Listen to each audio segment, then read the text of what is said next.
तर आपल्या 30 दिवसाच्या टार्गेटला लागणारा सीएनजी गॅसचा खर्च आहे, तो प्रॉपर खर्च किती झाला, त्यामध्ये किती मेंटेनन्स गेला आणि मला किती सेव्हिंग झालं. 18 तासामध्ये म्हणजे 8 दुने 16, 9 तास, 9 दुने 18, 8 तास ड्युटी करतात. मी त्याच्या डबल ड्युटी केली. त्यानंतर आपल्याकडं किती पैसे शिल्लक राहिले, यावरती मेन मुद्दा म्हणजे आपण जे करतो ते पैशासाठी करतो. पैसे किती राहिले हे महत्वाचं आहे. तर सर्वात महत्वाचं म्हणजे या कामासाठी एका महिन्यामध्ये मला सीएनजीचा खर्च आलाय 10,500 रुपये.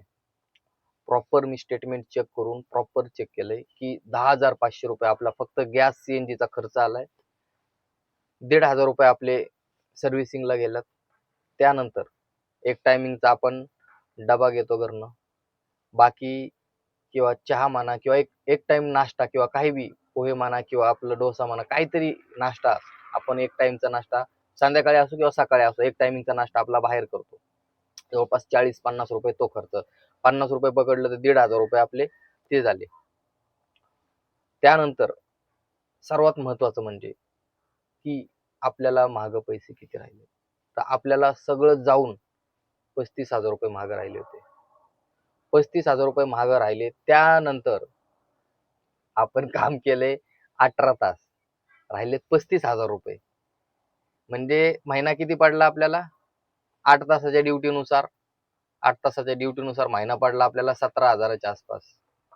तर आपण इकडे सिक्युरिटी काम करा, नाही तर हाऊसकीपिंग करा, नाही तर काही करा, त्यामध्ये बी एवढंच पेमेंट निघतंय, ते बी विदाऊट इन्व्हेस्टमेंट, दगदग न करता. असं काही नाहीये रिक्षा व्यवसायात तेवढं कमाई नाहीये. उगाच लोकांना मुद्दा माहित नसतो, व्यवस्थित माहिती नसती आणि येडे होतात. सर्वांनी व्यवस्थित समजून घ्यावे कुठल्या क्षेत्रामध्ये किती काम आहे.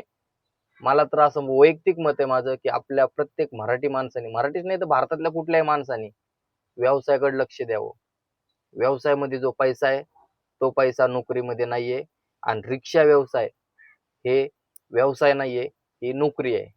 कारण की इथं नोकरीच्या लेवलला पेमेंट निघतंय.